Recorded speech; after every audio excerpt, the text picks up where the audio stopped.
A meeting of NATO leaders in London is on to mark the alliance's 70th anniversary. It's got underway to an acrimonious start. US President Donald Trump declared that the United States gets the least benefit from NATO. He met NATO Secretary-General Jens Stoltenberg ahead of the meeting, which aims to discuss issues including defense, financing, Russia and the threat to cybersecurity from China. President Trump also lashed out at the French President Emmanuel Macron after the French leader accused NATO of being brain dead. I would say that nobody needs NATO more than France. You just look back over the last long period of time. Nobody needs NATO more than France.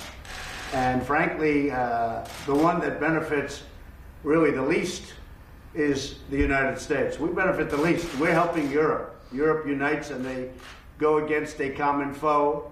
That may or may not be a foe.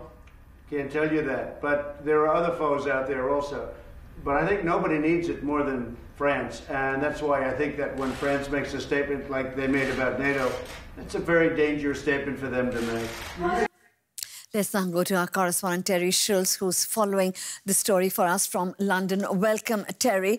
Now, even before the meeting has got underway, there's acrimony, especially between the US and France.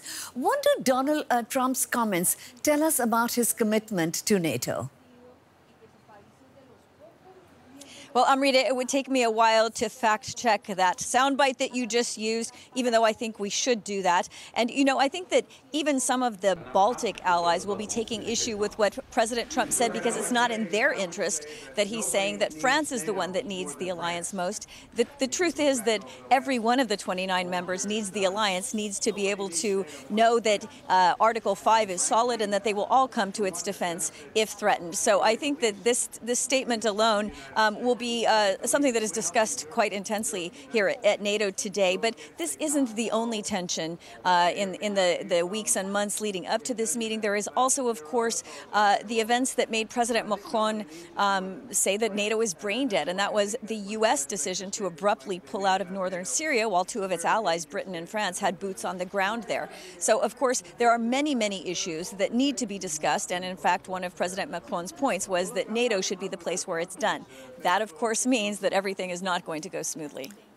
And Terry, another contentious issue is that Turkey's President Recep Tayyip Erdogan is threatening to block the NATO defense initiative involving Balkan countries. What does Recep Tayyip Erdogan hope to achieve, and will he get it? This is a longer-term issue because the initiative expanding the response plan for the Baltics is not actually on the table here. It's not going to be part of what is hoped to be a final document here. But Turkey has been threatening to block an expanded warfighting plan to defend the Baltic states unless he gets more support on the issue of declaring Kurdish groups as terrorist groups. Now, as we know, the United States is one of the countries that considers some Kurdish groups as allies in northern Syria, and already the U.S. Defense Secretary on his way here to London has said that's not going to happen. So it remains to be seen whether Turkey pushes that issue even further now that that initiative is not on the table. But it's just one of the issues that is going to come up with Turkey. Of course, Turkey has this Russian-made defense system that it chose over those produced by NATO allies, and that's something that the United States is still very, very concerned about. So if Erdogan is trying to push allies to support him on some issues, he's going to have a lot of resistance coming from other countries on some of these other issues that are very, very serious.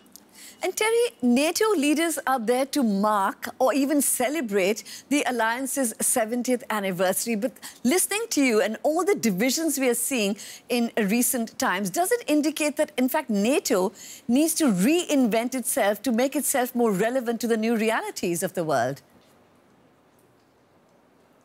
Yeah, it's not the way anybody would like to imagine their birthday being celebrated with all of these issues coming up and some of the allies themselves seeking to criticize the alliance rather than to make it seem stronger. That, of course, is something NATO Secretary General Jens Stoltenberg constantly says, that despite all of these problems, we're stronger together than apart. And I think that it is a fair criticism that NATO needs to constantly reinvent itself, because think about the external threats that it's facing from cyber, from space, from a constantly evolving Russia, from China. It does need to constantly reinvent itself, and it shouldn't take that as something that means it's not relevant. In fact, if NATO does choose to sort of reconfigure itself to be a platform where all kinds of issues are discussed openly, I think that makes it more relevant for the future even than it was in the past, perhaps. But it remains to be seen whether it can do that. Right. Terry Schultz in London, thank you very much for this update from there. Jens Stoltenberg needs no reminder that today's world is much more complex than the simple East versus West of the Cold War years. The NATO chief has stressed the continuing danger posed by terror groups in the Middle East. I am deeply concerned about the risks of jeopardizing the gains we have made in the fight against Daesh or ISIS. And that's exactly also the reason why when we had the NATO defense ministers here a few days ago, they all agreed that we need to maintain the progress we have made in the fight against Daesh.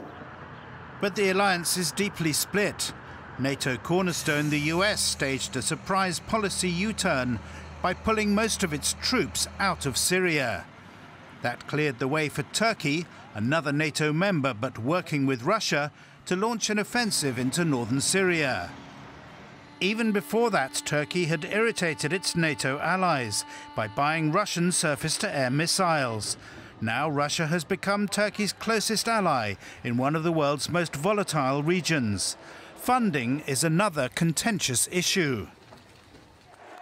US President Donald Trump has repeatedly railed against NATO's European members, most of which failed to meet the agreed defense spending target.